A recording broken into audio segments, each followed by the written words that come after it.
Today, curious about what you'll get with the new Hitman Legacy Pack? So are we. This is CheckPoint.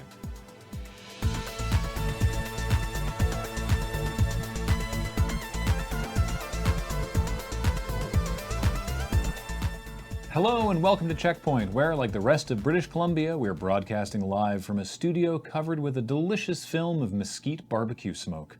The smoke is neither mesquite nor barbecue. Mesquite trees don't even grow here. But you can see the smoke from space. You can see all kinds of garbage from space. This smoke isn't special. But it is highly carcinogenic. Where's my inhaler?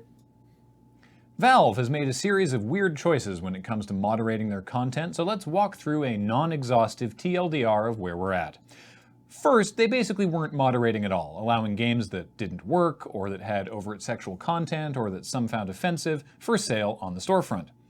Then they decided, wait a minute, this is a lot of anime titty, and they stopped allowing many visual novels, kind of regardless of if there was nudity in the game or not, prompting developers to sell censored versions of their games on Steam while also selling a nude patch from their own sites. Then Valve clamped down on that, not allowing games that used that workaround on Steam at all. To note, during this time, games that were non-functional or infringed on copyright were still on the service. But then Valve decided, hell with this, let's open the floodgates, and said that they, quote, shouldn't be choosing for what content you can or cannot buy, and as long as a game wasn't, quote, illegal or straight up trolling, then it would have a home on Steam. Valve's definition of illegal or straight up trolling evidently doesn't extend to games that, as I mentioned earlier, infringe copyright, as those are still readily available on Steam. But then, Valve thought, we're still not sure about those titties. So suddenly, games that fell broadly into the visual novel category, even those that were already being self-censored by the developers, were being held for additional review, while Valve decided if the boobs were round enough, fuck it, I don't know, Valve isn't saying anything. And this week, Gamasutra reports that a developer whose game is being held in tit limbo was told that it could be months until Valve is even in a position to render a verdict.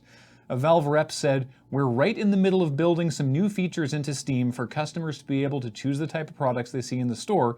Your game has content in it that needs these features to be completed and shipped first. You'd think they would have thought to put these features into place before enacting their hold on games they still wanted to moderate after they introduced their new lack of moderation policy, but I'm beginning to think Valve doesn't plan things very well. The 2018 Overwatch World Cup just started last week, and it's not been a good year for technical issues. So far, there have been the usual array of sound issues and graphical glitches that plague pretty much every live sports broadcast. But during a particularly heated and exciting match between South Korea and Finland, viewers got to see something so rare that it was actually quite exciting in its own way. The game crashed. Anyhow, when all was said was done, the match was delayed for 30 minutes while the LAN was reconnected, which basically means watching top-tier Overwatch is now functionally identical to watching real sports, Dad, which I will remind you are constantly suffering from a total lack of interest from me, and also weather, nudist, and occasional animal-related delays. Next year, if someone can sneak an adorable stray cat into the Overwatch League Grand Finals, it'll be totally indistinguishable from watching Major League Baseball. Sergeant Secretness in the Esports Readiness, or PUBG, has introduced a new temporary event mode called Early Access Memories, which, apart from being kind of a weird Daft Punk reference, is a throwback to the youthful, heady days of less than a year ago when the game was worse. But not like a lot worse, because the improvements have been so incremental. So it's things like the weather is always sunny, and you can find a Tommy gun or a Car 98K in care packages. The current weapon stats and vaulting mechanics are still in it, though, because removing those would presumably take a whole thing. But hey, they added back in all the weapons on the starting island so we can experience the nostalgia of frantically muting our headset as soon as we spawn in. Are you looking to buy a new graphics card? Well, good news! Cryptocurrency miners are no longer buying every GPU they can get their hands on. This is due to two big factors. First, Bitcoin miners are now using specialized ASIC chips to do the heavy solving, so if a miner is using a GPU, it means they're probably going after a less notable and valuable cryptocurrency like Ether or Litecoin. Secondly, and much more importantly, all cryptocurrencies are in what even the most bullish crypto friend would call a market slump. right now. A Bitcoin is currently worth about 8,500 Canadian dollars, which is a lot, but also a lot less than the $25,000 Canadian a single Bitcoin was worth at the currency's peak in last December. Ether and Litecoin haven't fared much better either. In January, 1 unit of Ether was worth $1,400, now it's worth $300, and in the same period of time, 1 Litecoin went from being worth about $320 to just over $60 today. So that problem's solved, right?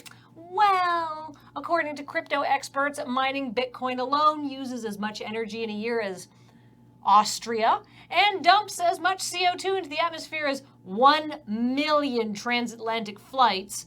So Bitcoin might literally kill us all, but at least we'll be able to play nice-looking games again as we slowly cook to death on our greenhouse planet.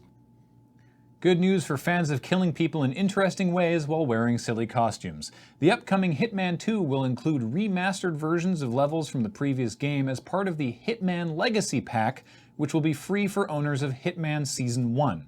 Now, Hitman 2 will be the 7th game in the main Hitman series, so just to avoid confusion, the game you want in order to get the Legacy Pack is Hitman Season 1, which was released in 6 episodes throughout 2016. There was only ever 1 season of Hitman, so the Hitman The Complete First Season and Hitman Definitive Edition both include everything you need. Also, remember that while Hitman takes place both before the first game in the series, Hitman Codename Agent 47, and 6 years after the 5th game in the series, Hitman Absolution, the Hitman Legacy Pack that will be available with Hitman 2, not Hitman 2 Silent Assassin from 2002, but the upcoming Hitman 2, is only the 6 levels from Hitman, the episodic game from 2016, and there was supposed to be a joke here, but we have run out of time. I'm glad you cleared that up. Thanks, Graham. Wait, was that actually helpful? You understand the frankly idiotic Hitman naming scheme now? Oh God, no, I stopped paying attention almost immediately. But now I know that I don't care. And knowing is half the battle. Not really.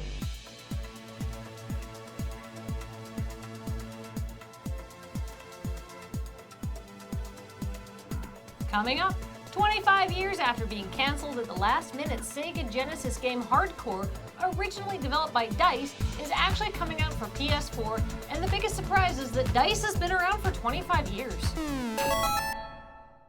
Like, there's just like a small screaming version of myself at the back of my brain at all times going, ah!